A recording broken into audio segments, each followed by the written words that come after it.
clear. Okay. So I'm going to start the stream. But then after that, and after I give you the confirmation, we're going to start the intro. And then don't talk until I say, what's up, Andy? So I'm going to kind of do the intro for you. Cool? Okay. All right. And, well, I think we're live. And 3, 2, 1. We should be live. Live, not lied, but live. What's going on, Print Fam? It's your boy Cam. This is a pre-start kind of ritual. We just want to check with you that the audio levels and everything are coming through loud and clear. So let me know in the chat right now if you can hear me. I'm also going to have our guest just pop in with a testing, and let us know if you can hear him. So here we go. In 3, 2, 1. Testing. 1, 2, 3. Sir, hit me with your testings. What's up, guys? Testing. 1, 2, 3. One more time. Testing. 1, 2, 3. Okay, and everybody, let us know in the chat if you're hearing us loud and clear. And I'm looking here, so we're going to wait to officially start until we have the okay on that. Again, hit us one more time with the testing, my friend. Testing. 1, 2, 3. Testing. 1, 2, 3. Did you guys hear him? Let us know. Loud and clear. All right, well, this is a first. All right, my dude, so just hang in there. I'm going to do your intro, and then we'll get this bad boy started. Cool? Sure. All right, so thank you. Oh, I got to record the audio for our podcast. And 3, 2, 1. Audio is recording. What is going on, everybody? Thank you guys for tuning in. This is the, well, actually, before I do all that, let's go ahead and roll this intro in 3, 2, 1, action. Ooh, I think we dropped a frame there.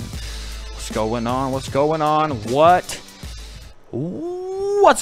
Print Fam? It's your boy Cam, and welcome back to another episode of the Print Life live video podcast. Now, today's a special episode because this is the second guest in this new series where we're interviewing not just industry thought leaders, but people that are in the gutters, that are grinding shit out, that have real actual advice to give us. So I feel like this is going to be the new format. We're going to also get some of those industry guys that that are famous or all that kind of stuff, but we're also going to start bringing in people that are just doing their own thing and grinding it out. And today's guest is absolutely one of them. I've been speaking with him for a while now, and he was excited to come on the show. So let me, well, I'm going to do a little intro for him first. So today's guest is Andy, dude, I think it's Burke. Andy. Yeah. Okay, Andy Burke. Now, Andy's, he's an entrepreneur, and he's been cracking at it for a little while, but really the majority of his experience actually comes from the restaurant industry. Now, when he was in that industry, he had the opportunity to learn about digital services, web development, app development. The list goes on and on and on. And for some reason or another, which I'm not clear on, but we're going to find out here in a second, he actually got into the print industry. And he started a Raincoast, which is the name of the company. It's a full-service creative agency that helps businesses and brands produce clothing to sell online. They do, they cover stuff across the board. And of course, we're going to let him plug all of his offerings at the end of this show. But let me bring my friend and this very knowledgeable man, Mr. Andy Burke. Welcome, my dude. What's up, everybody? Thanks for having me, Cam. This is amazing. Thanks for having me as one of your guests. You're welcome, dude. And thank you so much for coming on. I know it's dude, it's nerve-wracking every time you come on, but yeah, dude, just we're just gonna have a hang, and I'm just gonna chat with you and see what kind of information I can siphon out of you.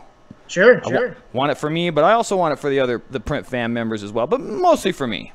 This is where now, as you guys know, I have this little list of questions. Sometimes I'm gonna refer to them if I get lost within the whole thing. Now, before we get started, guys, you're going to have a lot of questions for Andy, but try to hold your questions just until we start the Q&A portion of this. And the reason for that is just so that we can actually get to those questions. If you're asking a bunch of questions while we're in the middle of our interview, we may not get to them. So just hold your questions until the end when we start the Q&A portion. Cool?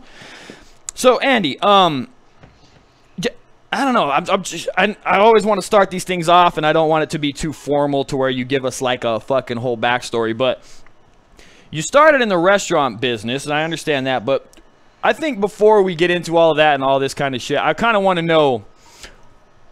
And there's a reason for this, because I think there's a formula for what gets people into certain things. But what were you like as a kid? Like in middle school and high school, what kind of kid were you compared to your peers or in comparison to all of that shit? What kind of kid was you? For sure. So I grew up in Montreal in Canada, and that's kind of the French part in Canada. Winters were cold and summers were hot and all that. And I was in a French area, and I never really learned French. Hey Andy, hang on real quick. Hey buddy, do you have headphones? Yeah. Can you plug headphones in? Sure, yeah, because we're getting an echo, and I think it's because you don't have headphones on. Okay. Yeah, plug your thing in real quick. Sorry, brother. That is why the chat is awesome, because they will let us know. Yeah, plug your headphones in and then put them on so that you can hear me. Okay. Can you hear me? Yeah, I can hear you. Do you have headphones on? Not yet. Put those headphones on. Because what's happening is you're getting feedback, so we don't want the thing. All right, guys. Hey, give us another test real quick, Andy. Test. 1, 2, 3. How's that, guys? Is that better? Yeah, hey guys, let us know in the chat if that is better. Let us know. One more time. Give me another testing, Andy. Test. 1, 2, 3. Test. 1, 2, 3. Oh, there's a little bit. Any better, guys? No goddamn better. He doesn't have the plug on his hip. Still an echo, still there. God damn it. Which is crazy because I don't have an echo on my side either, dude. I'm not sure. Still echoing. Echo. It's probably my room. I'm gonna go upstairs to a smaller room. Okay. That might be it. I think that's it. Yeah. All right.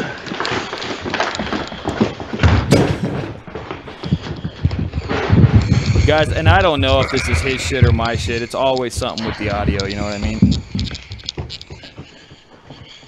I think we have monitoring in here. Okay, guys, how about... do you guys hear the echo now? How about right now? Let me know if you can hear an echo. Yeah, dude, Andy, I don't think it's the room, but... Okay, guys, I did just try changing one little thing. Let me know if that's better. Andy, give us a test. Test. 1, 2, 3. Test. 1, 2, 3. Is that better, guys?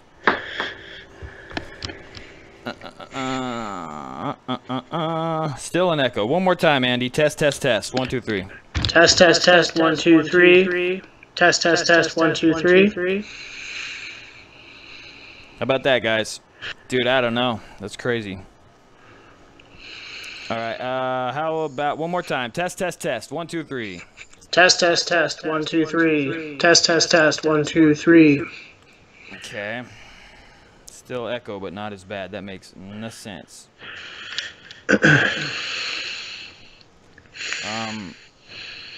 Guys, bear with us, dude. You know what? I'm checking some stuff here to see if maybe it's Oh yeah. You know what? It might be my fault, brother. Hang on real quick. Okay. I'm gonna go back downstairs. Damn, dude, this isn't working.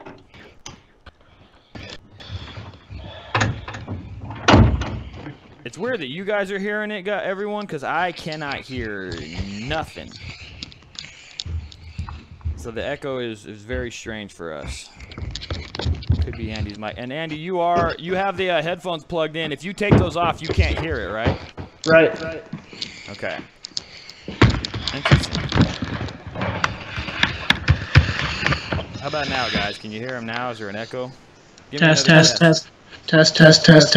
2, 3. Test, test, test, test. 1, 2, 3. Damn it. Damn it. Damn it. Damn it.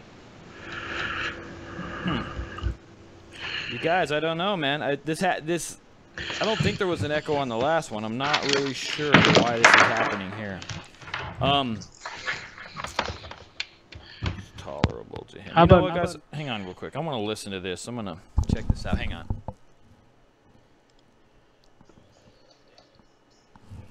Oh, it's bad, dude. It's real bad. I just plugged another microphone in.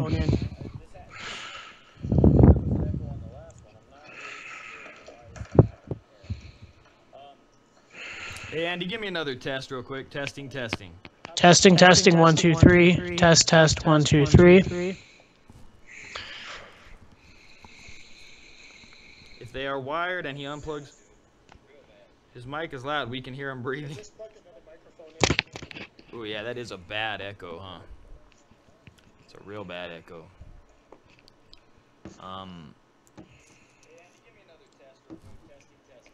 Testing, testing, 1, 2, 3. Test, test, 1, 2, 3. It's not bad, bro. I mean, okay. Test, test, Okay, 1, try 2. it now. Testing, testing. 1, 2, 3. Hey guys, just hang in there. Maybe we'll get it fixed. Maybe we won't. I don't know. We're gonna see.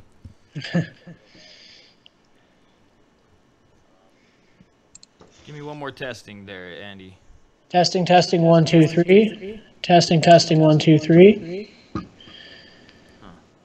Dude, I don't know, guys. I'm really not sure why there's such an echo there.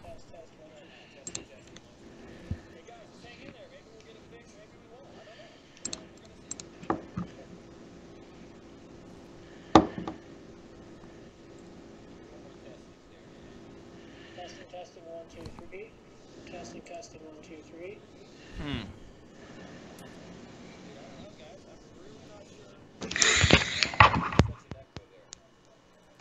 Yeah, I'm not, dude. I don't know. This is crazy. Okay. It's better, but it's not great. Andy, so just, I think the only other thing I could think, so we haven't officially started this thing. We'll get there at some point, but, what do I need to do on my end? I mean, do I need to go into Skype settings? Yep. Do you know how to do that? Yep, I'm there. And then you're just going to go to the microphone and see if you'll see one that says microphone and speakers. Just check that what microphone you're using. Make sure that it's not doubling or anything like that. I don't know. And then just check that your speakers are off. I don't know, man. It's kind of tricky. How about this? Testing, testing, 1, 2, 3. Testing, testing, 1, 2, 3. Is that any better? Hey guys, let us know in the chat if he's any better. And Andy, if you take your headphones off real quick, definitely you can't hear me, right? Correct. Okay. So it has nothing to do with that. Reverb, man. Yeah, for some reason, guys, I'm not really sure why. It's probably my whole mic signal mixing shit. I don't know, dude. It can be very tricky. Give me one more. Well, I don't know, man. Yeah, guys, I don't know. I'm really not sure. Stop recording here. All right, give me one more test. Testing, testing. 1, 2, 3, and go, Andy. Testing, testing, 1, 2, 3. Testing, testing, 1, 2, 3. How's that, guys?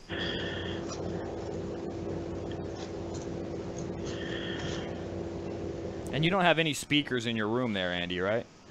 No, nothing. Nothing. Okay. Better. Still a small echo. I don't know, man. You guys, if you guys can tolerate it, we'll keep it going. If not, we may have to do some we may need to do some stuff and come back to this. Let us know in the chat if it's something you guys can tolerate. Will that work? All right. So let's go for it, Andy. Let's just see how it works out, man. If this is a total waste of time, that would really suck. But I have done so many of these shows where it was a waste of time, so I'm used to it. Sounds good. Let's just waste my time. There you go. You guys think you can deal with it? They'll take it. So let's run it, man. All right. So sweet, sounds good. What kind of kid were you in high school, man? How did you? I was that quiet kid, man. I didn't come out of my shell till like well after university. I grew up in Montreal, Canada, which is like on the East Coast, like kind of above New York State, and it's freezing there in the wintertime and warm in the summer, and everybody speaks French, and I never really spoke French as a kid at home. So when I grew up, I went down to the States to live with my father in Virginia, and I went to university down there at George Mason. And after I graduated, I just decided to come back to Canada. And I moved out to like Alberta, which is right above Montana on the Canadian side in the Rocky Mountains. And I spent about 12 years there, working in restaurants, partying, doing drugs, all that shit that kind of makes you come out of your shell. Right. And then when that got old, I moved out to where I am now on the west coast of Canada, and kind of got serious with life. So that's where I'm at now. I'm 35 now. When you look back on who you were as a kid, and I think sometimes it's interesting just to contrast the people you hung around with, like, because I feel like I see some things that I had in myself. I didn't notice them at the time when I was younger, but like I look at what I did compared to what some of my peers did, and I could see why I went on the entrepreneurial route as opposed to my friends who were. Is there anything that you could think of when you were younger that was like, you look at it now and it's like, oh, you know what I mean? For sure. Like, I guess the one thing is, like, I never really enjoyed team sports. I always played sports where it was just me against another opponent, like tennis, and I really like snowboarding, even though that's not really a sport. Love it. I loved all the racket sports, the one-on-one stuff. As opposed to like playing on a soccer team or a football team. I could never really get into that as much. So that kind of made sense to me too.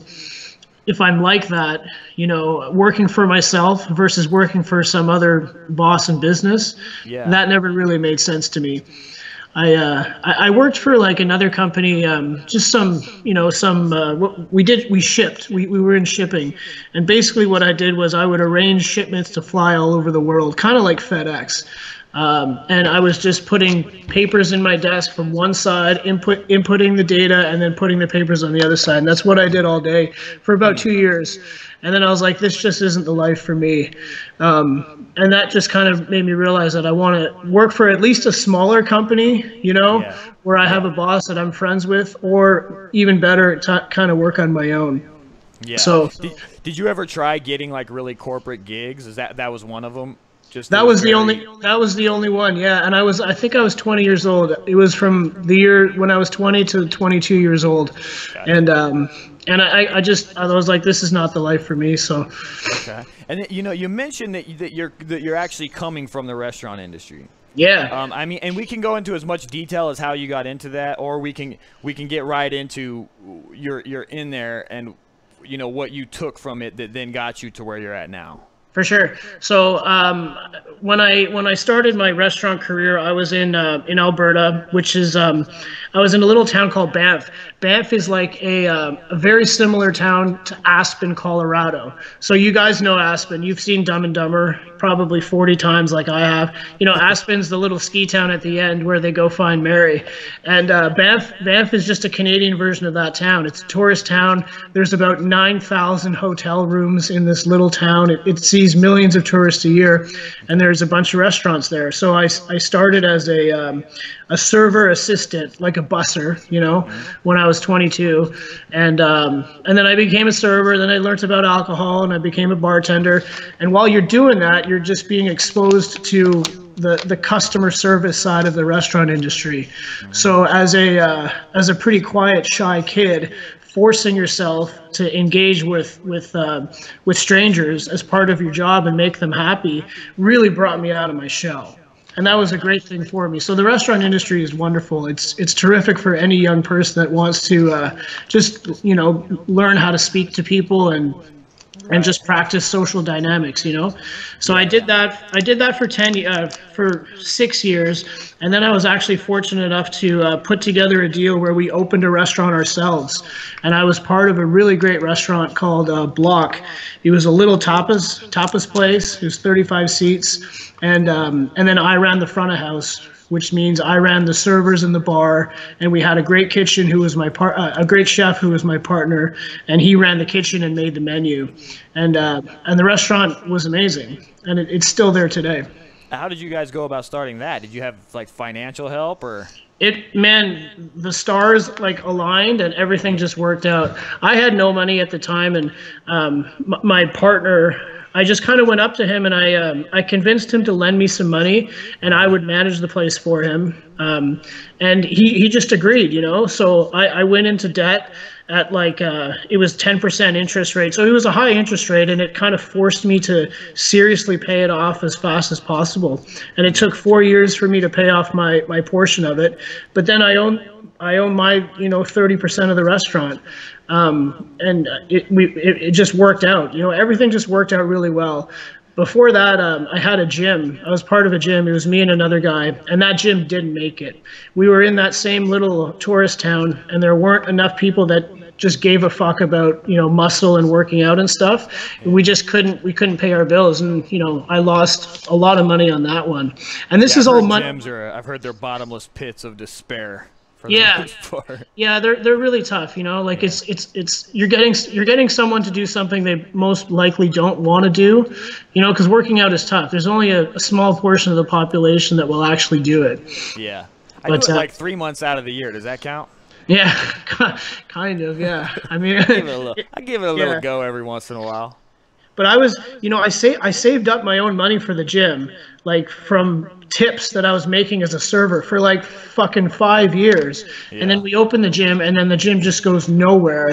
And then all that money's gone, you know? So like that was my, you know, every businessman gets kicked in the teeth, like at least once. That was me getting kicked in the teeth. And that happened when I was, I think, 26, you know, 10 years ago now. Yeah. So I learned a lot from that. You know, it's hard to make money, and it's hard to run a business successfully. It really is. Do you think so, you know what I get, because I'm in this YouTube world and this social media kind of like, I guess you want to be called I guess I could be called an influencer within this industry, but my question to you is, do you think that there is a unhealthy like selling of entrepreneurship? Like totally. It's kind of almost like we talked about it on the last one too. Like there's these like motivational speakers that are just kind of like almost giving people delusional ideas of this world, and that you can just make $1 million and it's just that easy. Yeah, I mean, there's a lot of that. You see that. Like, there's a big difference between someone like Tony Robbins or Gary Vee, someone legit, versus all of those phony people that you see, and they're trying to sell you on the idea that life can be easy if you adopt this business practice that they're selling, and you'll achieve the lifestyle that you want. But it's you know, whether they have good ideas or not, I don't really know, but the advertising is just selling a false sense of a dream, like this utopia that you can't associate utopia with business. There's no connection. Business is hard as fuck. Like, it takes a lot of work, you know. I see how hard you work you know, on your vlogs and stuff, and I see you put in those 12-hour days, like 5 days a week, and I'm doing the same shit. You know, like, it's just, and a lot of these guys are too online right now, right? So yeah, you know, when I'm vlogging, I'm taking a break by only doing 50 hours a week when I'm not vlogging, I'm taking a break and only working 50 hours a week. When you're trying to do like that kind of thing, you know, daily or even 3 times a week, it's another full-time job. Yeah. And I think that's the world that I don't know, man. For me, even with the whole live thing, it hasn't taken off in such a way, and I've been doing this 2 years. I think I have over 300 uploads now, and it's still like, from a monetary point of view, it's produced very little. Yeah. You know what I mean? Yeah. So Well, there's intrinsic value though. Like if you go to ISS, people know your name, and you know you get recognized, and you can't really quantify that, but A, it might feel good, and B, you're a respected authority in the industry for sure. You just gotta maintain your focus, and it will pay off, but it might take another 2 years. I don't know.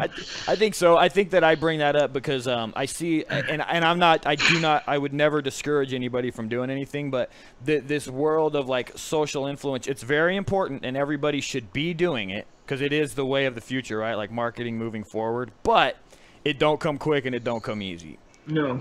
So I guess I say that as like so that I'm not being like a false dream seller. Anyway, moving on, dude. So you're in the restaurant industry, and you feel like that's where you started to get a grasp for learning how to sell. You know, like really learning how to talk to people and make them feel comfortable with myself, and learn and just picking up those cues. I guess I was really acting. You know, like when you have a good server or a good bartender at like a nice restaurant, and it's a lot of fun, and it becomes more than just dinner. It's more of like an experience. That's what we were doing, you know, like we were in a tourist town. Everybody that was eating at our restaurant was on vacation. The wine was always flowing. It was a great time. So we were acting. We were on display. We were charming, and we just really made these people feel thrilled about visiting us, and we treated everybody really specially. And we actually, the restaurant is still, you guys can look this up. The restaurant, if you go to Yelp or TripAdvisor and search the restaurants in Banff, Alberta, Canada, Block is #1 on both. And that's my restaurant, man. You'll see me in the photos. Yeah. But so are you associated with it now? Or? No, I sold my shares, and I moved out west. The reason I moved on was because I was, you know, when you're handling alcohol 6 nights a week, you start to drink on shift. And as the boss too, like, no, I'm not getting in trouble with anybody. And it was just, you know, I'd have a couple drinks on shift every night, and then I'd finish up, and then, you know, when you're in the restaurant industry, you go out and hang out with all the other servers, and, you know, then we go to another bar, and you're just drinking 6 nights a week. Right. And that just kind of gets old when you're 32, 33 years old, right? Yeah. You're not a young buck anymore. And, you know, I was hungover all the time, and I just wasn't operating at my full potential. I was just kind of on autopilot. So I wanted a new challenge, and I wanted to sober up. Okay. Yeah. So are you sober now? I'm sober now. I'm sober now, but I wasn't a retarded alcoholic or anything like that. I just drank way too much because we all drank way too much. Yeah, right. You know? So that's all. Well, so why? So as you're in that industry and you're like, all right, well, I'm getting out. I'm selling my shares. Why? I mean, why print? Do you have a history with it that we didn't talk about? No. The one thing I'm leaving out is I started my own clothing line. Okay. So and then I started, you know, I have this clothing line called Dog Days. So we sell stuff, and then we donate half of the profit to local animal rescues. So we provide meals of dog food when people buy our stuff. So this hoodie right here provides 15 meals of dog food when someone buys it. Nice. So you know, it's a good cause and all that, and I just started ordering these shirts from a local screen printer, and then I ran into the typical problems. Not all of my stuff would sell. You know, I wouldn't have stuff in colors and sizes that people wanted, and then I was like, this is not the right way to run a clothing brand. So then I kind of got into the drop shipping idea, but then I was like, why don't I just print for myself? And then I can split that into another business and print for other people, and that's what has landed me here. That's where you landed. Yeah, so I'm a total noob when it comes to printing itself. Like, I've only been printing since November. Okay. You know, 4 months now for other people, right? So yeah, like the print world is new to you. This is the level I'm at. We're just figuring out how to do halftones. Like this. Yeah. Okay, so I'm no printing expert, you know, but everything. We didn't bring you on for your print expertise. No, we're talking to you about marketing and promotion, and I think that for me that covers all the bases in terms of your background as far as sure. You know.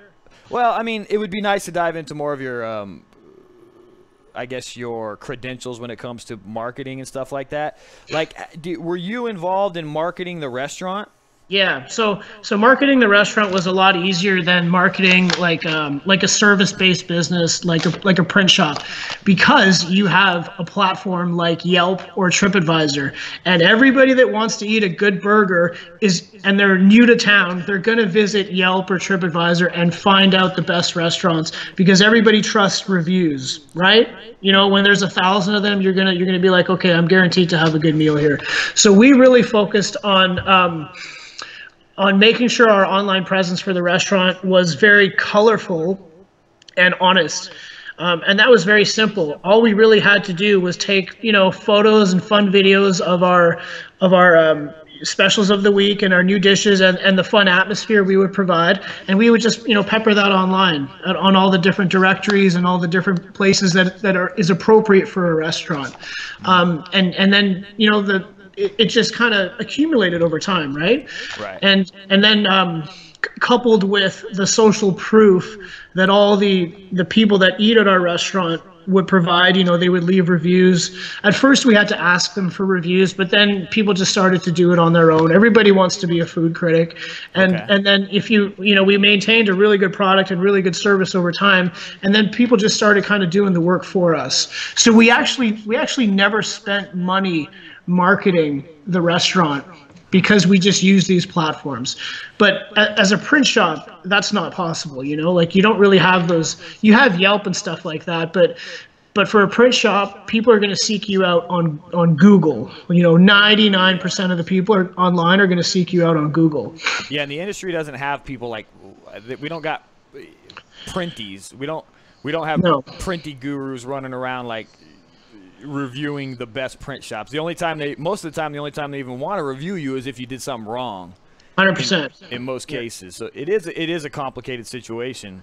But what did you guys do in the industry? Like, because I do still think there's something that you can take even from the way that you have these foodies and whatnot in the restaurant world. Like, because there's tons of restaurants that get nothing but shit reviews. Like, what was it that you guys were doing in the restaurant that kind of made sure that you were more or less only getting positive reviews?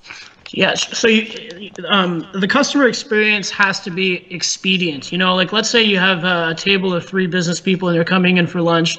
They want to be in and out within 45 minutes because they only have an hour for lunch. Mm-hmm. So you have to maintain your table timing and your flow. You can't have too many people waiting. Obviously, you can't back up your wait list too much so that people are waiting an hour and a half.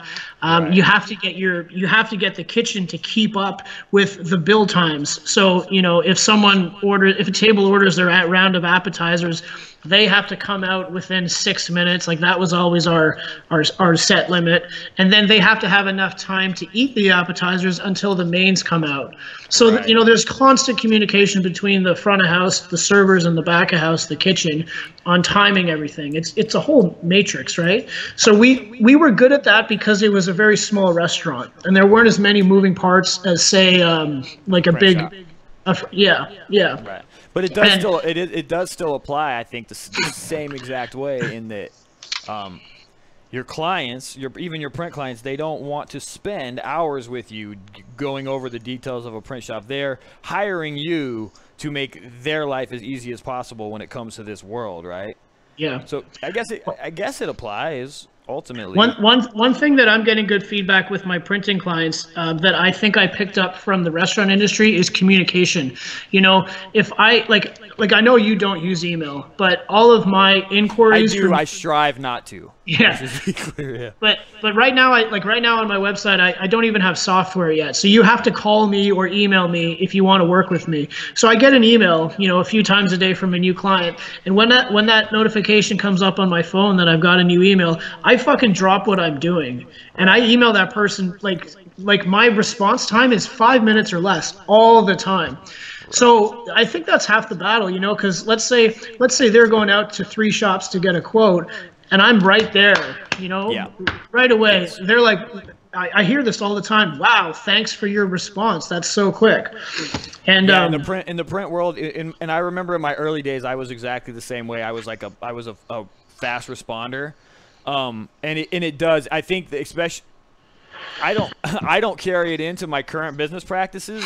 Shame on me, but it does. It makes the difference. And when you're first starting out, when you're so hungry and you're always on the ball with answering that phone and replying to those emails, it is when you'll see an influx of clients. That response time is something that if you're going to try to scale your shop, it has to be a priority. And the thing is you have to figure out a system or a way to respond that quickly when you have, hundreds or dozens of inquiries coming in every hour or whatever. Yeah. I mean, I don't know how to scale it at that point. Like, it's only 2 of us right now. Right. But we respond right away. People want to talk. I'll call them on the phone. I'll just get them sorted. I can see how this would be a huge pain in the ass if the business triples. Like, I wouldn't be able to handle it. Yeah. So there's got to be optimization in place for that with software. But I mean, that's been a staple of mine so far. I know I've won business simply because I'm the first one to answer. Like, for sure. So as a printer now, you're utilizing the things that you've learned in the restaurant, and how are you going about acquiring clients right now? So the only way, because I'm in a new city to myself. I don't know anybody in the city. Plus, it's a new business. Plus, it's a new industry. So I'm on the ropes already, So what I did was I started a website, obviously, back in August of last year. And then I started on the SEO work, the Google ranking work, right away. And now, 6 months later, I'm on page 1 for, t-shirt printing in Victoria, screen printing in Victoria. And all of my business is coming through my website, through email inquiries, since I don't have software yet, through Google. So I'm not spending any money really on advertising.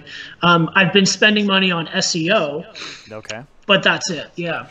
Dude, I did the exact same thing in the beginning, and there are areas where I dropped the ball as we started to scale and grow. But I mean, I can speak from experience as well, dude. Focusing on local SEO will give you a bump. Yeah. Oh yeah. It really will. So what did you do? What was your first step? You built a website. Yeah, the first step, I've been learning this as I go. So the person I am now with the knowledge I have now was not the same guy 7 months ago. So I built a website using Squarespace, and I hired an SEO company to do the SEO work for me because I didn't know what to do. This is back in August. And I paid them $350 a month. That's what it cost. And at the end of every month, they would send me a report of what they did. Yeah. And then I could see what they were doing. And over time, I figured out what they were doing, because they were doing a lot of stuff. And at first, it just looked, Chinese to me. But then I started doing some research and watching YouTube videos and stuff like that. And then it all kind of made sense, and I pieced it together. And now I've stopped using them, and I do it on my own. Okay. Because it's actually not that much work. You just need to figure out what to do and then where to do it, and then you'll be fine. And that's what I can help people with today. So let's dive in, baby. Okay. So the first thing, though, that you need is a platform. Yes. Yeah. And so you have a lot of experience with Squarespace. Is that what you're still utilizing for your major SEO? No, I switched to WordPress, which is a lot more daunting. Squarespace and Wix are great if you're kind of a noob at web stuff, and they're cheap too. Like, you can get a website up. You can get a website up in an afternoon with one of those platforms. So you can start there if you're just a guy like me. That's totally fine. I switched to WordPress because I was going to link up with some software like you guys, or Inksoft or whatever. Everybody needs you to be on Squarespace if you want to integrate with software. So I made that jump. Yeah. But yeah, WordPress. WordPress. Yeah. Right. But yeah, the first thing you need is a website, is a domain name. Okay. And that domain name can be what the name of your business is, or it can be the name of your business plus the keyword that you want to rank for, and that helps with Google. So, monumentlimited.com or monumentlimited screenprinting.com. And because you have the keyword screen printing, in that domain name, you will rank higher faster in Google because it's a sure thing. See, all Google wants to do is make the most appropriate recommendation to the user. So if you have someone searching for screen printing in Houston and they type in screen printing Houston, Google wants to make the best recommendation and find the best screen printer for that person so that they have a good experience with that company. Okay, that's all they're trying to do. So knowing that, you need to tailor your whole platform to presenting yourself in a way that Google deems most appropriate. That's kind of the whole umbrella that this falls under. Right. Okay. Yeah. Makes sense? Yeah. Yeah, totally. I'm with you, buddy. So, okay, so let's continue. So you make your website first, and then it's up and running, and then you fill it with your media. You know, hopefully you have pictures of your work and all that stuff. The next thing you need to do right away is set up a Google My Business account. A Google My Business account is basically registering your business with Google. You have to put in your website, your street address, your hours, your phone number, and then Google is going to send you a verification pin in the mail at your address to verify you. Okay. Right. And once you do that and you type in the pin, once you've got it, then you have an address on Google, and that means you can pop up on their maps. Right? So that's the beginning of how to rank in the maps results. See, like, did you do that early on, like right when you were starting this process? You made I sure believe, to register. yeah, with them? I believe so. Yeah. I had a buddy that did he did like a window cleaning company, like in a different city. And once he got to the top of Google for his window cleaning, his life changed. Yeah. Like his business just like tripled in 2 years. So I saw the potential of SEO well before my stuff, you know, and then he kind of guided me along because he knew. Cool. Yeah. So, okay, so I just want to go back to Google for a second. Sure. So when you guys are on the, you know, if you type in screen printing Houston, let's say, you're going to get 3 results at the top in the map. Those are the map results. You know, they have they have your reviews, and they have your street address and your location, and they have the little map listing. That's your map results. And then below that, you're going to have your 10 links of your standard search results. Okay, so they're different. There's map results, and then there's organic search results. Right. Map results only show up around the user that is searching. Okay, so it's based solely on proximity of where that person is searching. Yeah, correct. So if they're right next to your shop, you're going to show up first by default. You're going to show up first, yeah. Right. So there's, you know, and you can set your range obviously, but that's going to be the main factor with how you show up or not. If you're right next door, you're going to show up. If you're, you know, 10 miles away, someone closer is going to show up, even though their profile isn't as good as yours. But that's only in that first little box with the map. So that's something that you can't control. That's just proximity-based searches. Correct. Yeah. Okay. But I've seen it where you can control it. If you have this amazing business profile set up with Google and you do everything right, and the screen printing shop that's close to the user doesn't, you can still outrank them over time. Okay. See, Google has like indicators as to what deems a good Google My Business profile and what's a bad one. The main one is proximity. So how close you are to the user. The second one is the category that your business is listed in versus the keyword that the user is searching. Does that make sense? So, yeah, it does. Okay, so my business is, my main category I put in is screen printer, right? Mm-hmm. So if someone types in screen printer, I'm likely to show up. If someone types in custom clothing, like it's somewhat similar, if there's a profile that has custom clothing as their primary, it might show up above me. Right. So, and there is some. I do feel like I have to make a caveat here too, because I achieved the same things early on, but it's like you probably don't show up nationwide, right? No, like no. If someone just goes in and types in screen printer, in like the main Google thing, usually it's going to be screenprinting.com, and then the guys that are running big. But yours is more like if they're in the Canadian area, you're more likely to show up within that first 10, right? Yeah. It's not a nationwide kind of thing. No, but you can build up to that, and there's a really good way to do that. So you have to get it out of your head that you're really never going to rank for screen printing across the United States, like full region, because that's such an aggressive and hard keyword to rank for, you know? Like you're not going to compete with Ryonet or whatever on that.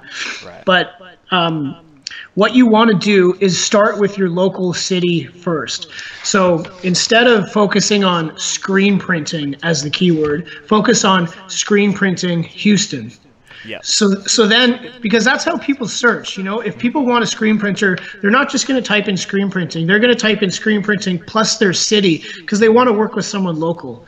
Right. So your keyword is screen printing plus your city, or t-shirt printing plus your city. Those are the two keywords I focused on, and all my business that's coming my way is from those two keywords in my one city.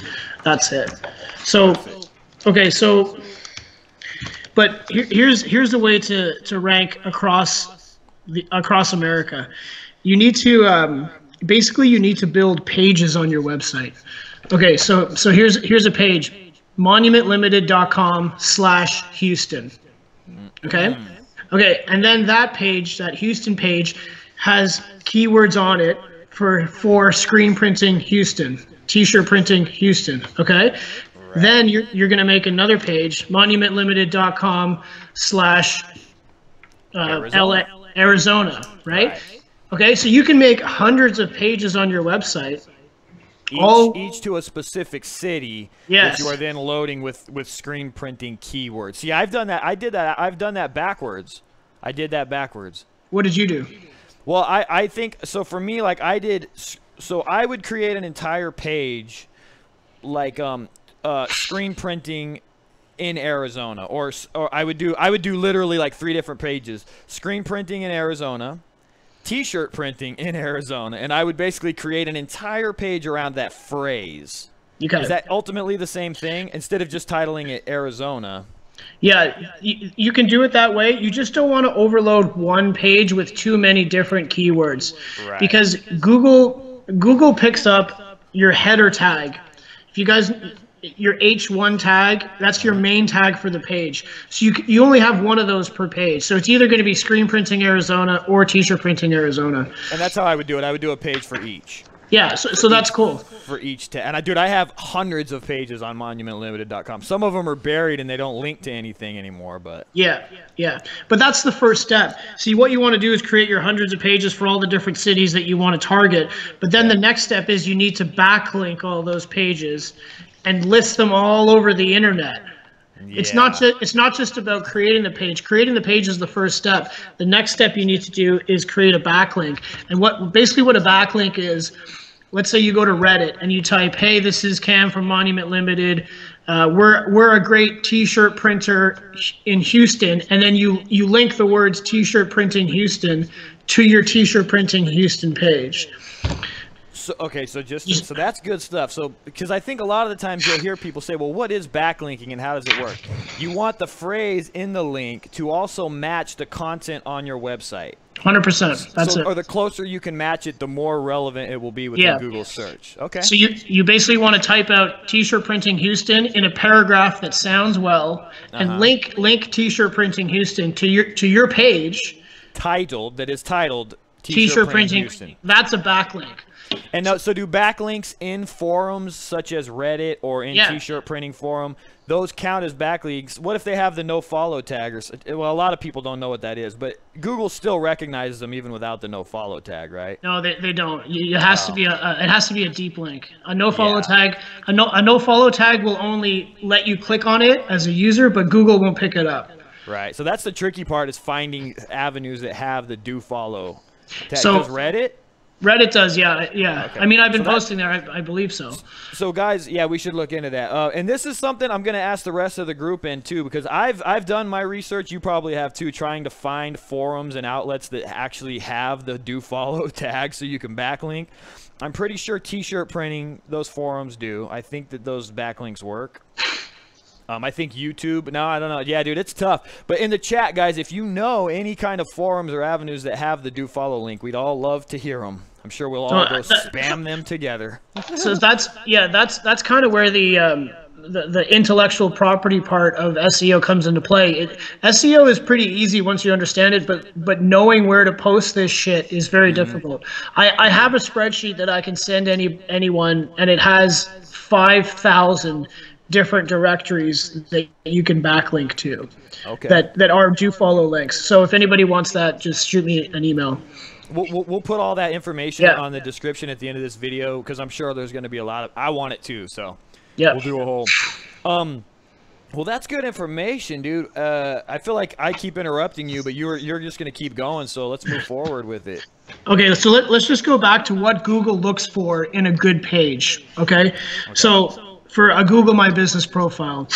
So the main thing is going to be your proximity to the user that is searching for your keyword. The second thing is going to be your category versus the keyword that they're searching. Okay, so if you're a screen printer and that's what you put in and they're searching for screen printing, that's really great. So when you set up your My Business profile, that's going to be the first step to all this, is you need to make sure your My Business profile has all its bases covered. So you need to put in your categories, put up to 5: screen printer, custom clothing, apparel promotions, all the ones that kind of make sense. Put 5 of them in there. Okay. And then you need to build your My Business profile with photos and posts. Basically, you need to treat Google My Business like it's a separate Instagram and Facebook that you have the responsibility to post to every fucking day. Okay. Because here's why. No other companies really do SEO very, very well. So it's not going to be hard for some young guy that understands it to just put in the work and rise above those older companies that have been screen printing for 30 years, but they have no idea what they're doing with Google. Okay, so what you do with your My Business profile is you put in all your information, your category, you upload all your photos that you can, and then you post once a day. You just got to post once a day, and then over time, Google's going to realize that you're an active account, and it's going to treat you better, and it's going to rank you more appropriately. And here's a really good tip that is a way to supercharge your photos. So, do you know what, Cam? Do you know what geotagging is? Yeah, geotagging. Yeah. Your placement on the map, or like wherever you were when you made that photo or whatever.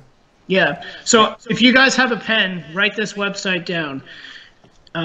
It's called Geo-Imgr.com.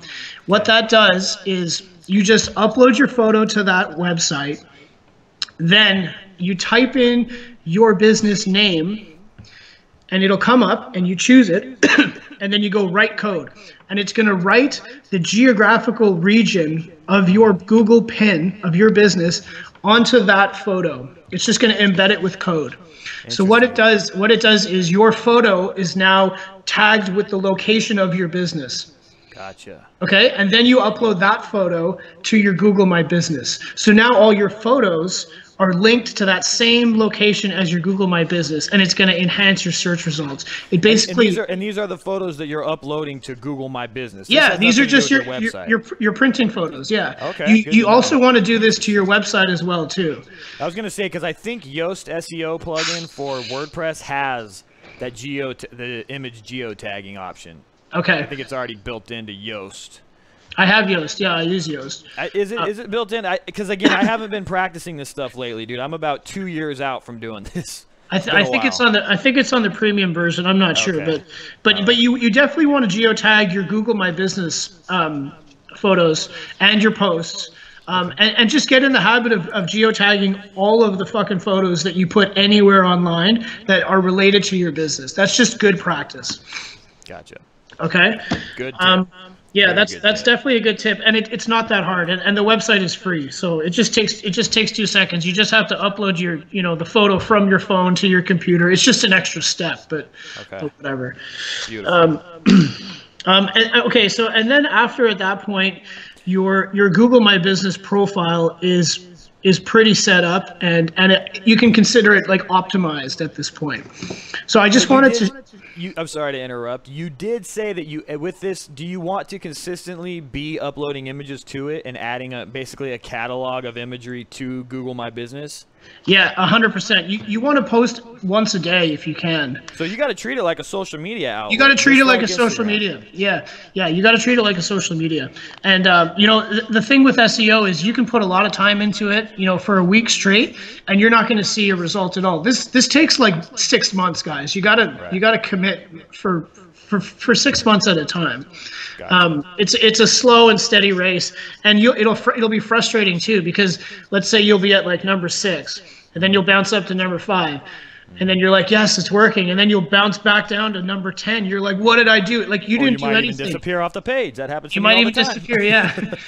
Yeah, and it's just you're just really unstable until you get to that top 3, and then you kind of stabilize. So kind of stabilize, all right. Yeah, just don't take it personally, I guess, is what I'm saying. Yeah. Well, dude, those are really good tips. I never even heard of the geo-imaging thing, man. Like that shit, literally, I've never heard of it. So I mean, I know what it is, but I didn't know that you could utilize it for your SEO and for all that kind of stuff. So that's really good. Okay, yeah, let's move on, man. Keep it moving. I keep interrupting you, so. Well, another good thing that everybody knows about is reviews, right? Google reviews, Yelp reviews, all that stuff. The main thing for a review is social proof. It's going to guarantee that the user is going to have a good experience if you have 100 5-star reviews. They're like, I'm confident in my decision to hire this guy, right?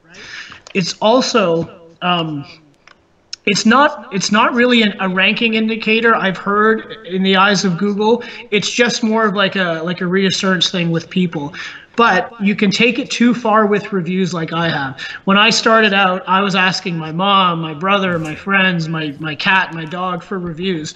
And if you get too many reviews in a row, within a certain amount of time, Google is going to flag you and think you're spam, and then your page is going to disappear for a few weeks. Yeah, I've heard this exact same thing. What they want to see is consistent reviews over the course of a year or 2 years. But if they so you're saying if they get flooded with 30 reviews in the course of a week, they're like, bad boy. So if you're a small shop, I think a good rule of thumb is 2 reviews a week, no more. Okay? Yeah. So and then you also have to get in the habit of asking your customers for reviews, like and don't think you're imposing on them. Just get into that habit. If they had a good experience, hey man, help me grow my small business. This is really going to help. And then shoot them the link. Make it super easy for them, and they always do it. Like if you fucked up, don't ask them, obviously, but people are more than happy to if you treated them well, and they feel like, I want to pay this guy back, I'll give him a review. So it's not imposing. I agree. Yeah, depending on if they had a good experience, most of them will. 1 out of 5 will do it, from what I found. Yeah. Well, that's really good, man. Okay, so what else we got? So okay, so I think the audio is clean, guys. Let us know if everything is sounding good. Okay, keep going though. I just want to let us know in the chat if everything's good, guys. But go ahead, my friend. So so that was kind of the first step into setting yourself up for success, is Google My Business optimization. So to reiterate, guys, Google My Business. You need to do all the best practices for that, geo-tagging your images within that, and what he said is posting to Google My Business, very similar to how you would with Instagram and things of that nature. Google wants to see you consistently posting to it, right? Pretty much, that's what it is. Yeah, that's what it is. Yeah. Beautiful, man. Thank you. Can I show you one more thing? Can I share my screen with you? Or no? Maybe. Yeah. Let's try it. Yeah. There's a little, if you look on, you know how to do that, right? The little double window thing down there. Yeah, I just don't see it. Okay, so look to the bottom right, and it looks like 2 squares stacked beside each There other. it is. Yeah, I got it. Go ahead and share your screen, and it should work.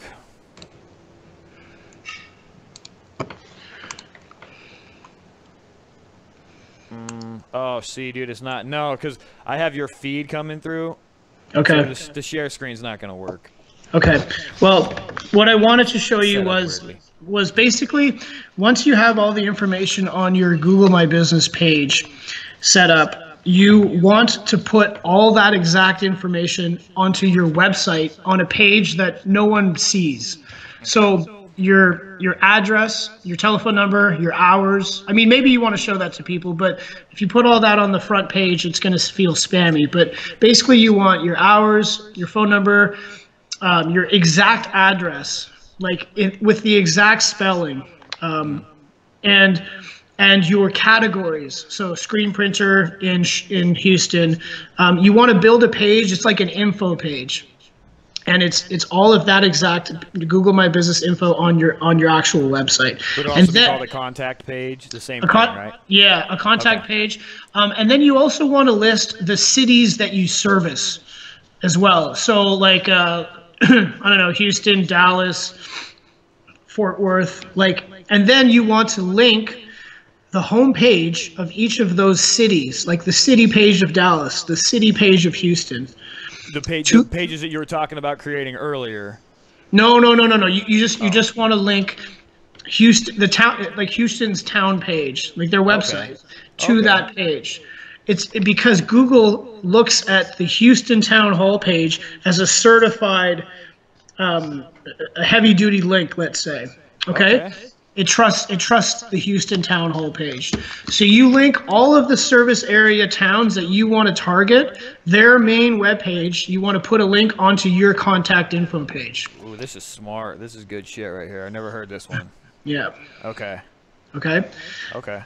Then on that contact page, you also want to link to your Facebook page, your Instagram, and your YouTube if you have that, because Google owns YouTube, and that's a good link as well. And then you want to put, well, I'd say that's about it. And then you want to embed your map code, if you can figure that out. Yeah. You want to show where you are on your pin, on your map, on your page as well. Okay. So all this is doing is double downing on the verification that you are who you say you are. Right. Okay? Yeah. And I think that Yoast, again, not to keep plugging that plug-in, but I've used it for years, and I think that they have a lot of these features built in that makes it easy for a new user to implement some of the things you're talking about. So if you have a WordPress website, look into Yoast, Y-A-O-S-T? Yeah. Look into them. They have a lot of tools for this kind of stuff. Cool. So, yeah, okay, cool. I love that, man. That's really good. Yeah, that's a good one.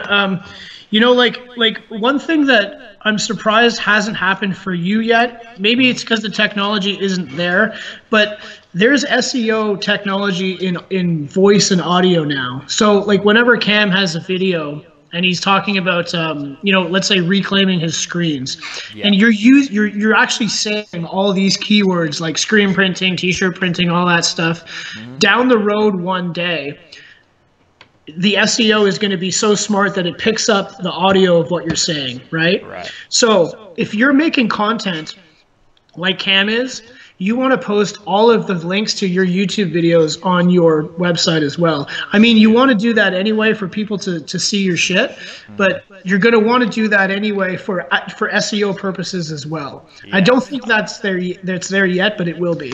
I do think it is there, and you are right too, because when I first started the channel, I was definitely creating blog posts around the videos that I was making, and I was even transcribing the verbiage in the videos onto page, you know, words on that page. And I do think it's right. I stopped doing it, but when I was utilizing it, there were rank bumps as well when you're doing these kind of things. So I agree. Yeah, that's a lot of work. Like, you know, a lot of work. That's a lot of work. That's a lot of work.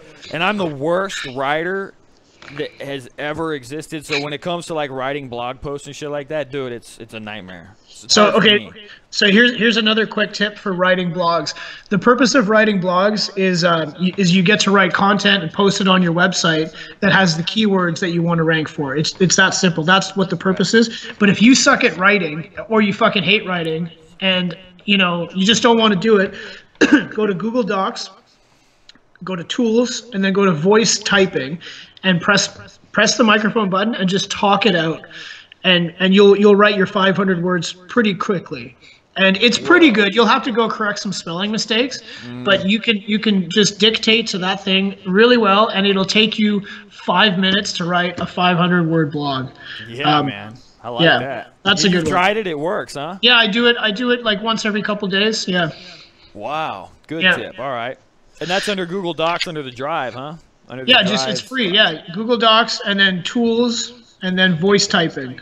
And then you're good. Beautiful. Yeah. And you have to be on Google Chrome to use that. You can't be on Internet Explorer. Okay. Okay. So yeah, and everyone did say it's sounding good, brother. So we can keep moving forward with confidence. It fucks your confidence up a little bit when the audio's crappy because you're like, am I just wasting my breath? Yeah. You know. Yeah, I was saying it's good. I was shattered. Yeah, dude. Either way, we'll do this again. We'll catch back up, and we'll probably redo this every 6 months or something. But, cool. Yeah. Okay, keep going, man. Do you have more to add? I have a few more things to add. Yeah. Sweet. So so we've optimized our Google My Business, and we have put we've built our website in a way that it highlights what we want to rank for, which means your page at the top says Screen Printing Houston. You've created another page for Screen Printing Arizona, whatever, you've done all that. Now what you want to do is go out into the internet all over and post links back to you and register your business with directories linking back to you. Right. And they're different, and here's why. So the first thing is a citation. A citation is a place where you post your name, your address, and your phone number. It's called your NAPs. Okay. It's like a directory, like Yellow Pages? Yellow Pages, Super Pages, Foursquare. Again, in that spreadsheet I'll send you all the directories that I've come up with, and a link to where you can find directories that are local to your state. Okay. A local directory is an added benefit to you because Google knows that it's close to where your business is. So it's just like kind of like a big double down link, I guess. Because you can register for a directory in Australia. It doesn't have the same weight to the link versus one that's right down the street, okay? Right. So you want to register with local directories and national directories and then global directories as well.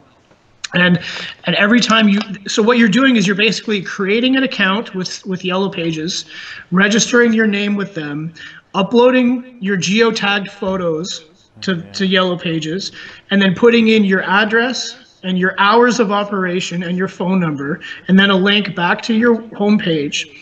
And when you put in this information, it has to be typed out in the exact same way as how it is on Google My Business. And it down to the individual character.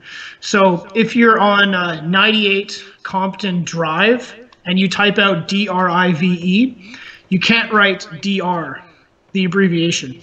Yeah.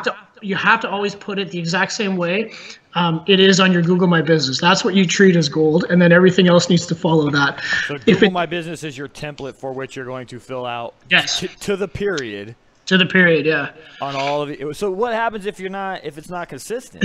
If it's not consistent, Google is going to not pick up the citation that you put, and then it's going to be like, oh, there's inconsistencies in the citations. I don't trust this as much as I do that has a rock solid consistent citation. Okay, like it's just temperamental, I guess. Okay. There's this website that you can go and type in your homepage, and it'll tell you how many citations are broken that you already have and how many are correct, and it'll tell you what's wrong with them and how to fix them. That website, write this down, is moz.com, moz.com/local/search. Go there and And type do they in charge your. you for this? No, it's free tool. Okay.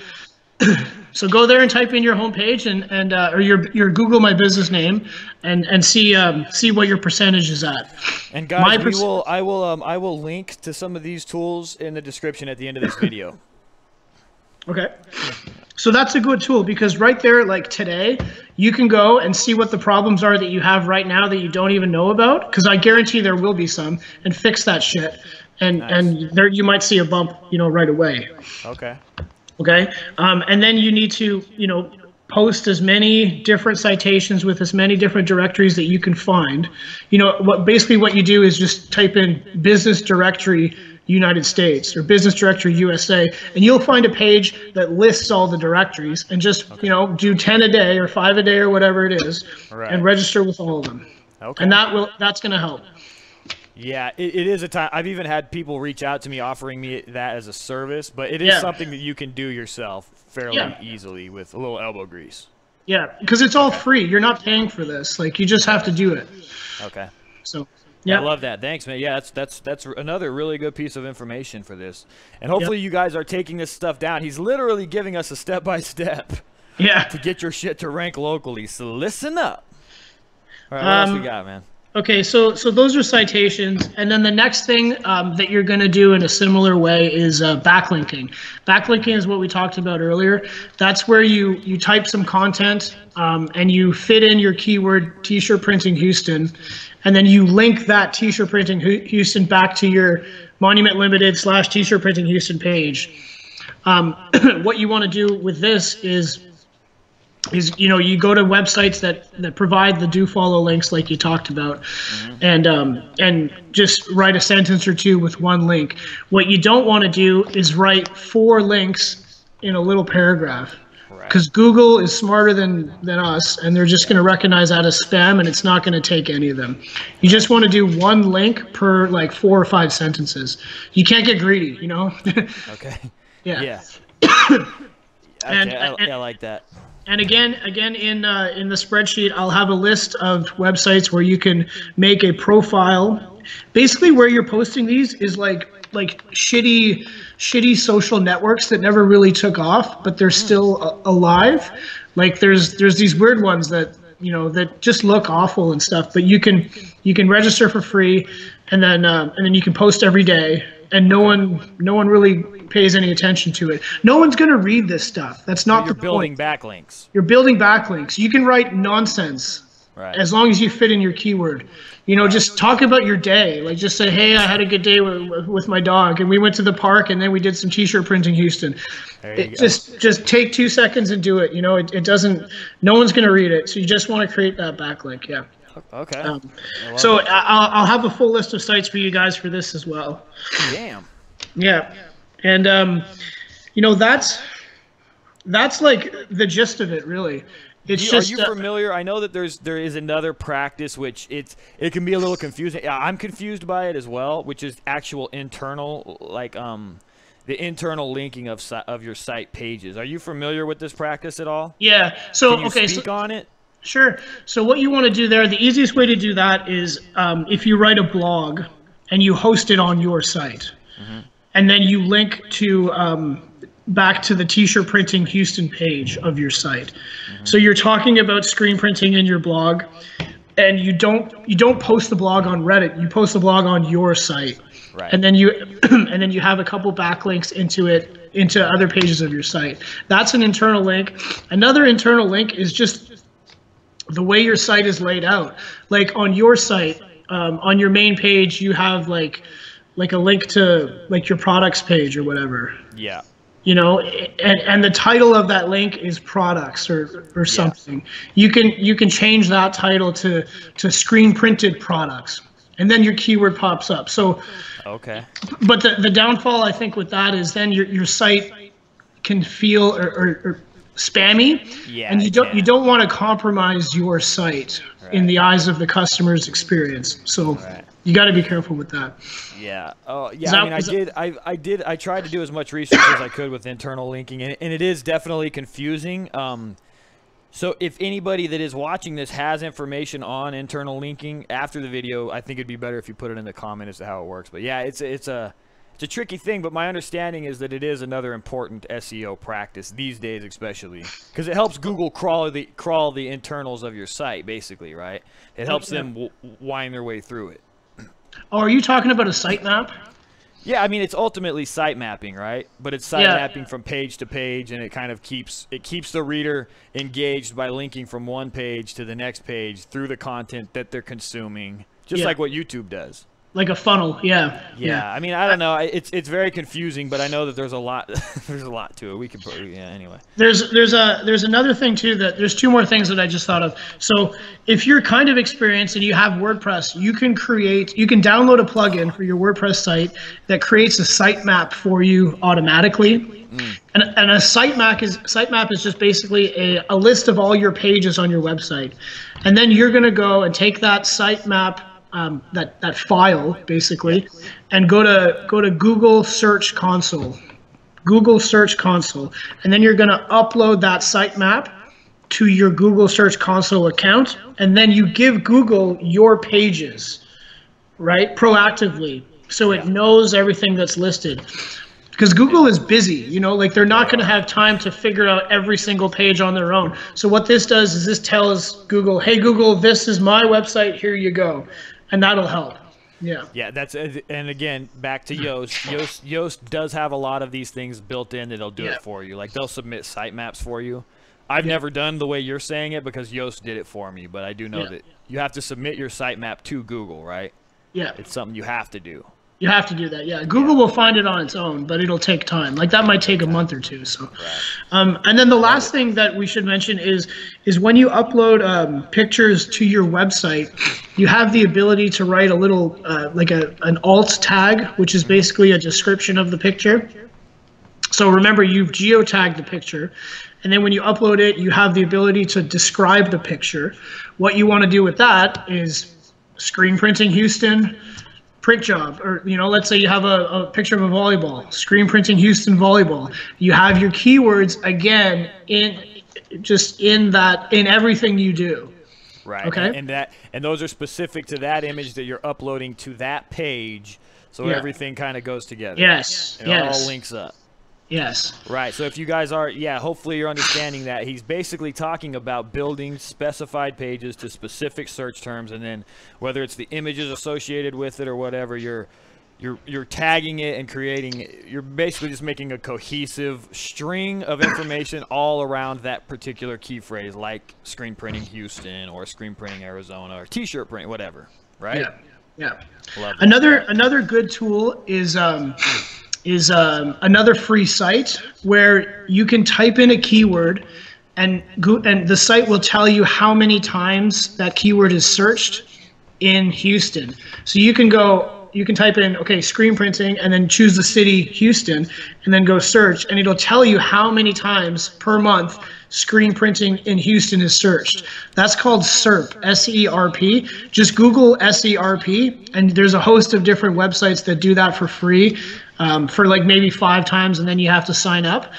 But that'll give you an idea as to what people are searching for. Because here's the thing, people don't know what screen printing is a lot of the time. If they want a custom t-shirt done, they might type in custom t-shirts, t-shirt printing, cheap t-shirts, whatever.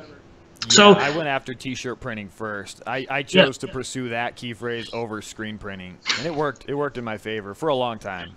Yeah, so me too. I did t-shirt printing first because it seemed obviously the most obvious, and then I verified with that SERP site that it was searched about twice as much as screen printing in my area.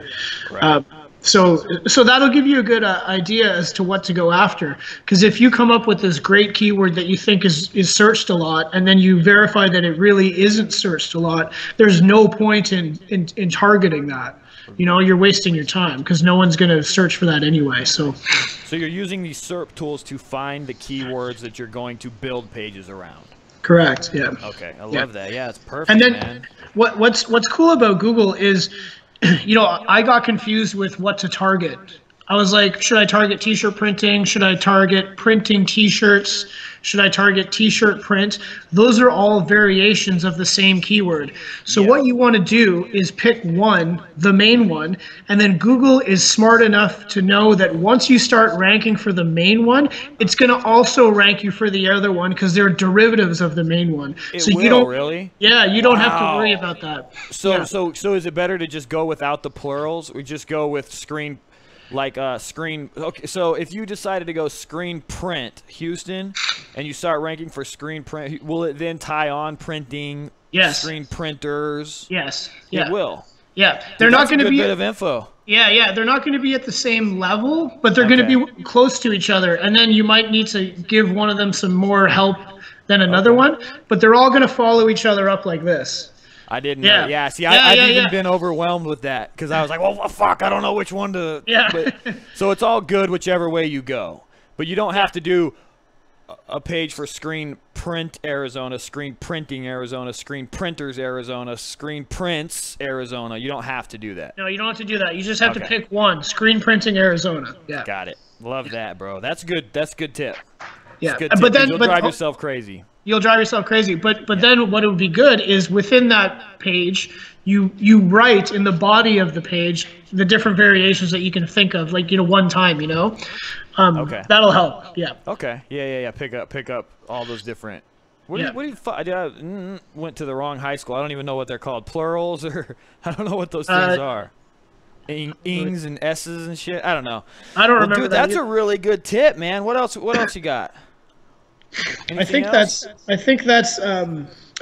it for me, man. Oh no, I got one more thing about to go back to the place to find directories to register your site with, the citations, the name, the address, the phone number. There's a website where you can go that I'm going to give to you right now that will show you which registries to go to based on the category of business that you're in. So you can search printer, and then it'll tell you registries based off of printing business tools, or by the city that you're in, because there's registries in Houston that are not the same as registries in Arizona. So if you go, here's the site. If you go to whitespark.com or .ca, because it's .ca for me, whitespark.ca/best citations by category, and there's a hyphen between each word. It'll let you choose your country and choose your category or your city, and it'll give you a list of free directories to register to. Now, are all these links in that page that you're going to send me that I could then copy and paste in the description? Yeah, I'm going to do it. Cool. So, guys, all of these links and stuff that he's given me, I'm going to put them in the description at the end when we're done with this whole thing, so you can come back and get all these. And I'm telling you right now, if you take the next year and you just slowly start rolling all this stuff out, you will see a huge difference, especially in your business-to-business workload. It will change. It really will. And I can speak from experience, and I know you are as well. Yeah. Yeah, I started showing up on page one, like at the bottom of page one in like December. And remember, that was my first month printing. I was still figuring out how to work with plastisol. We sold $2,900, big deal. Right. And then January we sold $3,900, big deal. Right. Yeah. February hits last month, and I'm at the top of Google now for just 2 keywords, and we sold just under 11,000. Yeah, dude. But that's month 3, that's month 3. So I'm really happy that it's starting to work, and I can see the future as long as I start showing up on Google in different cities across Canada. The business is just going to grow. Like, it's a very easy formula. And I love that you're sharing this too now when you're really like just getting started. So because I feel like maybe it gives some people that are just getting started some hope that they can do this right without having to, I think it's really good that you're sharing this right now, guys. So take his goddamn advice. I'm still working. This is still a home-based business. Like I've got the garage, which is the screen printing studio, and then I've got a DTG printer coming tomorrow because I want to get into drop shipping and print on demand because that's needed in Canada. And but we're still in my house, you know, like I don't know what it's going to be like next year. I hope we'll be out in a more appropriate space, but I think the plan is, you know, if you have a small business and you want to grow it and you don't have money for marketing, that's fine. If you put an hour of your day into writing a 500-word blog or voice typing it, and then building backlinks and building some citations, just an hour a day. If you do that for 6 months in a row, you should be on the top of Google. Yep. In your city, if your city isn't Los Angeles. Right. And you know, Phoenix, it's even becoming difficult in Phoenix now because there's 10 printers every mile. But even then, still, these best practices do work, and they will get you more. Because even if you're in a big city, not everybody does SEO. And if you do SEO and everybody else doesn't, you're going to eventually get higher than them. You just will. That's right. That's right. And it does it, and it's almost like in the early days when you don't have a lot of money, what your capital is your time. Is your time, yeah. If you can put in that hour or 2 hours a day of capital, you will be able to reap results from it at some point. It will start turning around for you. The other thing that's exciting about SEO too is, you know, let's say you're bored with screen printing in 5 years. Like I might be bored. I like starting businesses, but if I have a business that's, you know, that's on the top of Google across Canada, I mean, that's worth something. You know, that's worth something. Is. Yeah, you can sell that to someone as a legitimate business. You know, like there's money and time in that too. So all the time that you put into SEO, you should get back. I completely agree. 100% I agree. Now what, and I know that you, what is your take on paid services so far? Like what do you think about them? These services that you can pay to do SEO for you. I think they're definitely worth it if they send you a report of what they're doing. Okay, they have to send you a monthly report that shows where they're posting, because just like if you get 20 reviews in one day, Google is going to flag you. If you post, you know, 500 backlinks in a day, or let's say one of these companies uses a machine to do that and spams the internet, Google is going to flag you, and it's not going to work. You have to be very careful to maintain your good, clean, straight edge presence with Google, or else they're going to flag you and you're not going to rank. It's actually going to work in the opposite direction. And I don't know all these practices. No one really knows what Google does. You know, you can read all of their literature, but it's really hard to decipher. But I mean, for me, like, if you post 5 backlinks a day, you know, 5 citations a day, and then a blog post with 500 words, it has to be 500 words, and in that 500 words, you post 3 or 4 links, maybe 3 links back to your site, that's enough for one day. Any more than that, I'm like, it might be too much. And you know, and that's an hour of your time. So that's a good goal. You know, these companies that you're like, I don't know which one you work for. I don't know if you would even want to shout them out, but do they do things like you give them access to your blog and they will do they offer those kind of services? Yeah, for sure. That's where it gets expensive. Like you can hire a content creator, and basically what they do is they can post on your website, or they just create accounts in your name across the internet and then just post for that. But you just want to work with a company that if they're going to write stuff for you, you get a report that shows the login information that they've created on your behalf.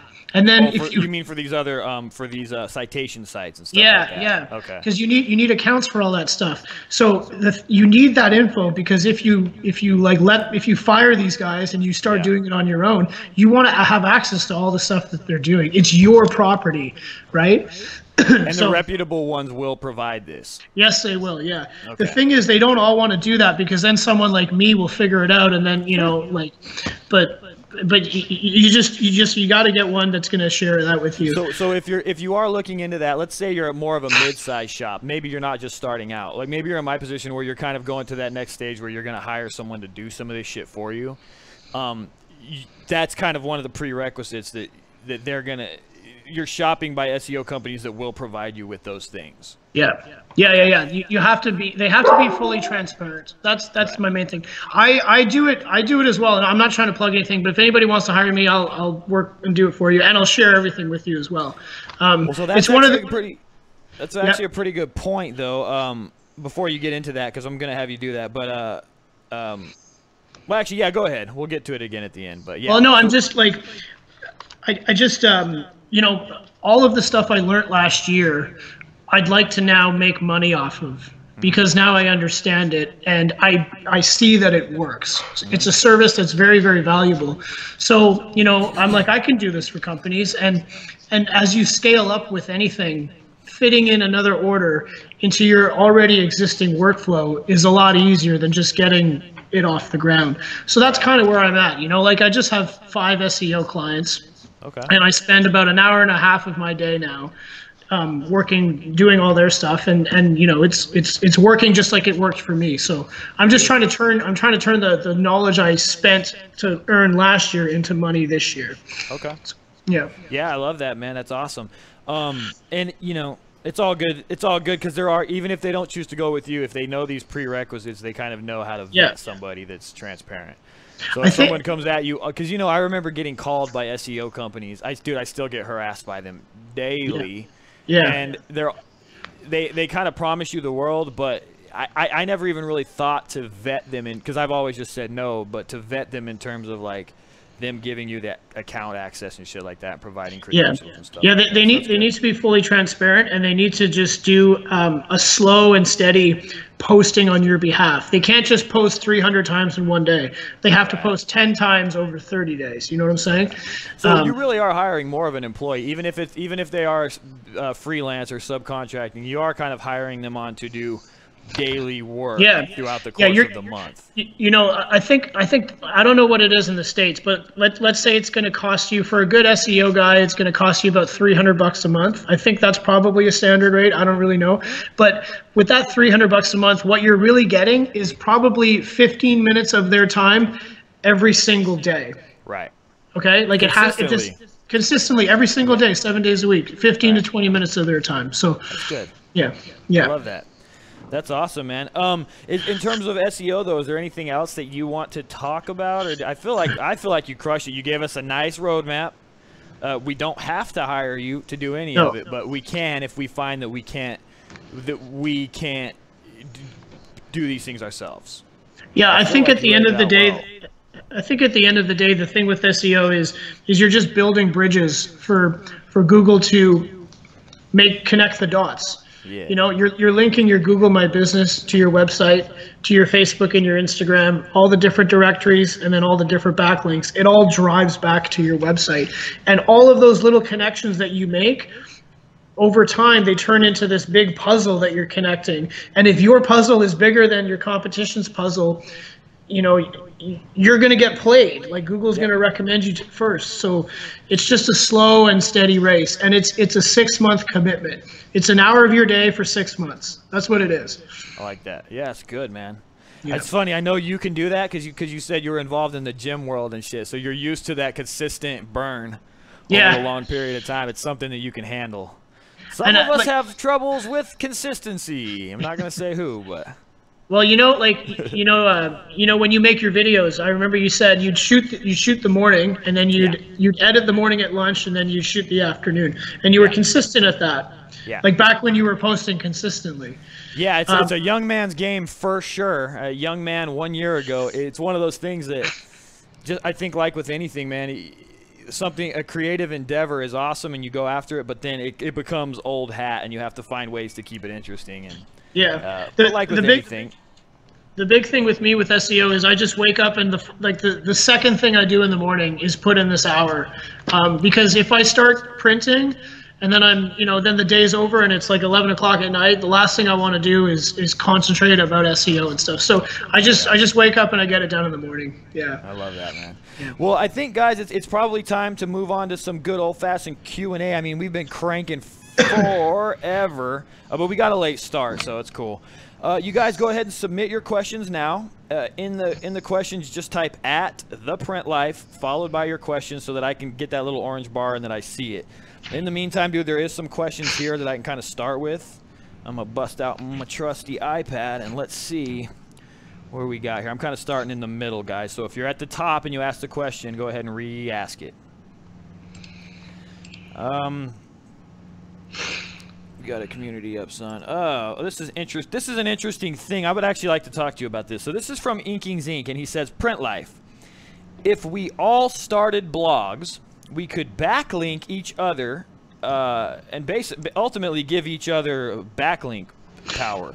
What is your opinion on that? Would that start to look a little spammy because we're all in the same industry? I don't think so. So what that is that's called a reciprocal link.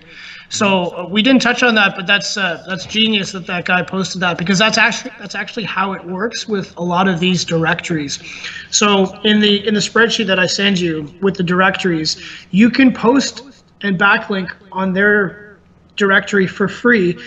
Some of them require you to do a reciprocal link for them, which means you have to post their link on your website. Okay, but this raises an interesting question, because I remember early day SEO tactics where what lazy people would do is they would create like a link list. Like, so they would have a page and it was all of their backlinks and it was a do follow, but you would basically just go Inkings Inc., www.inkingsinc.com, www.ohioinc.com, If you want them to really work, you still have to do the same thing where it's an internal link within the content of a page or a post, right? For a good link. Yeah, so if you and I were going to backlink each other's websites, we would each do a post linking to each other one time within that post. Yeah, so you can't just have a laundry list of links anymore. Google flags on that. What you have to do is you have to have one link and then about 200 words and then the next link. It has to be in real data, like in real text, yeah. Well, so I think my dude Inkings Inc. and all of us that are kind of within this community, I think this is something that we all might want to consider, and I think we might have to limit it to our own prospective cities. Like, one of us could do it from Houston, one could do it from Arizona, but we could kind of come together and get a collective going on here. We'll touch on that further. Maybe we'll kind of tackle that on the Facebook. Another good point is you can't, like, let's say you write a 500-word blog. You can only post that blog in one place.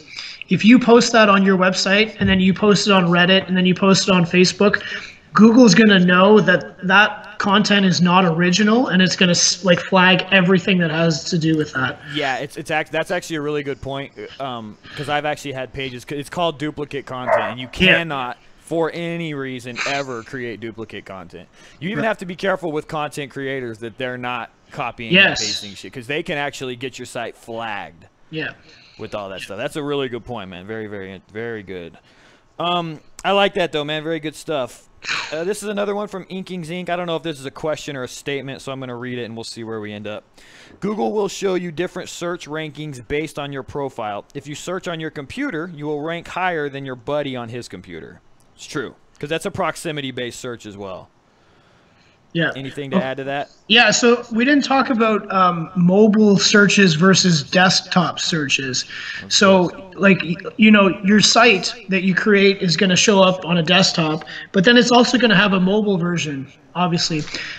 Google's ranking for your site on desktop and your site on mobile might not be the same, because there's different parameters that it takes into consideration when it's talking about mobile. The main one is page speed. Google wants a website to load as fast as fucking possible, and it'll devalue you if your site is slow. Your site can be slow for a couple reasons. The main one that everybody does is uploading pictures that are way too big. You want your pictures on your website to be like 200 kilobytes or less. Okay, so you have to downsize your photos for web. That's a big thing. And then the second main thing is how the code loads on your page. Does it all load for the entire page at once, or does it load in like snippets, which is better? So I think the above the fold loading, the above the fold, yeah, loads below it, right? So you can test your website. You can go to, I think, just type in like speed page test in Google, and there'll be again like a number of different free test sites, and then just type in your domain and see where you're at. And if you're like anything lower than, you know, moderate, like, that's bad, and that's holding you back. So yeah, I don't remember, it was a long time ago I've searched, and isn't it like a 3-second or less load just to even be considered? Is ideal, yeah. I think it's even supposed to be faster than a second, but yeah, but that doesn't happen, yeah. Yeah. Well, I like that. there's a ton of metadata on every phone can take an electronic like iPhone. They would like to know what the name of your shop is. It's called Raincoast Print Shop. Raincoast Print Shop. Okay, and guys, someone like, actually linked it right here. Never mind. Yeah. So my website, I don't have software. You know, you'll see that you can tell very much that I'm still new to all this. But, you know, verify where it is in Victoria, BC. You know, type in screen printing Victoria or t-shirt printing Victoria, and, you know, you'll see me up there. Yeah, it's beautiful, man. This is an interesting question. This is from Mikey Designs and Silk Screen. And, he, you know, I think he's bringing this up because here's what he says. He's hired a web.com to take over their SEO for their business, for their website. For their Google listing, they removed the suite number from the listing, and they changed the business category from SP to print shop. Now, I don't know what categories are available on Google, but do you have any thoughts on that? Yeah, so you don't want to limit yourself to just one category on Google My Business. You want to do about 5. I think 5 is good. So you want to bring back screen printing, and then you want to do your other one that you said, and then like 2 more: custom clothing, sports apparel, jerseys, you know, stuff like that. So you want to do about 5. But anytime you change anything on Google My Business, like let's say it's the suite number or the address number, you need to update all the different directories where you posted that information and make sure it's the same again. Oh, God. So, yeah, yeah. If you change your address on Google My Business, that means all of the directories that you've already done are fucked, and you need to edit them. So that brings up a very good point. Before you start submitting to directories, man, make sure you've got your Google My Business profile locked down. Yeah. Get your categories on lock. Make sure you're doing the right ones before you dude, I cannot imagine having to go to 1,000 or 2,000 directories and change. That would suck. There must be a service that can do it, but yeah, well, like the Moz.com search will tell you all the mistakes if you make a change, and then you can use that to fix them all.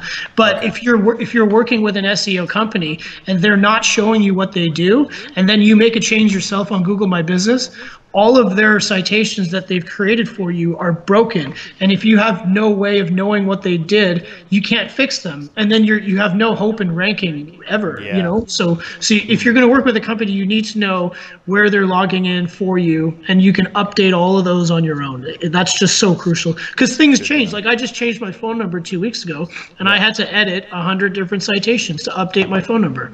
Oh my gosh. Yeah.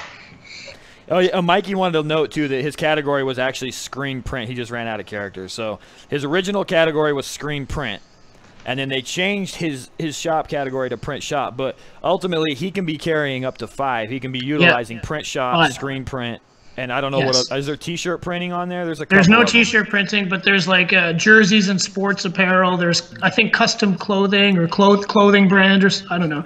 But yeah, there's you need 5 of them. But you definitely, dude, it's funny that they changed it to print shop, because print shop is more universal, so you're going to start showing up under people that need banners and business cards and whatnot. Like staples. You really want screen printing in there. Yeah, screen printing is your primary category. Yeah, that should be your primary, so you need to definitely take it up with them, Mikey, my dude. Any more questions, guys? I know that he covered. I mean, I feel like you covered it, dude. It's like I just feel good about the information that was given. I'm a little concerned with the audio, because now I have people telling me that my audio is too quiet. So, you guys, and I do just want to do a little bit of a, you know, this whole live streaming thing. It is a technical nightmare going live. It would be much easier for us to pre-record it. So just bear with me, just like you guys always have, man. Over time, I'll put more money into it, and it'll get fixed or some shit. I think that's pretty much it, my dude. I wanted just to give you the platform to just plug all of your stuff, all your offerings, and get people involved with what you're doing. So the platform is yours. Plug away. Oh, cool. Well, I'm not going to really plug anything, guys. I just wanted to say thanks, Cam. That's awesome. I'm pumped for your software to come out when it does. But if anybody wants help with SEO work, besides all of the info that I'll link below, I can help you guys for sure. You're going to have to pay me, but I'll do it, and I'll do it with full transparency, and it works. I know it works. So, you know, if I can get a couple clients out of this, that's awesome. But if not, I had a great time sharing this information because it's fucking invaluable. Yeah, dude, it really is, and I appreciate it, and I know that, like, for considering that we're all, even though we're friendly with each other, we're all kind of competing with each other as well in some sense or another. So I think it's really just nice that you would share this, because I know that you've put a lot of time and effort into researching how it works, as most of us have. But I just really appreciate you sharing it, dude. I know it's, you know, it's the magic formula. So yep. I think it's really cool that you would do that. Cool. Thank you so much, Andy, for coming on the Print Life live video podcast. You guys know the routine. All of the information he has is going to be in the description of this video at the end. Again, if the audio was crap, sue me. We'll work it out eventually. Thank you so much for tuning in, and we will see you on the next one, Print Fam, next Wednesday, 3 p.m. Mountain Standard Time. Peace out. Thanks, Andy. Thanks.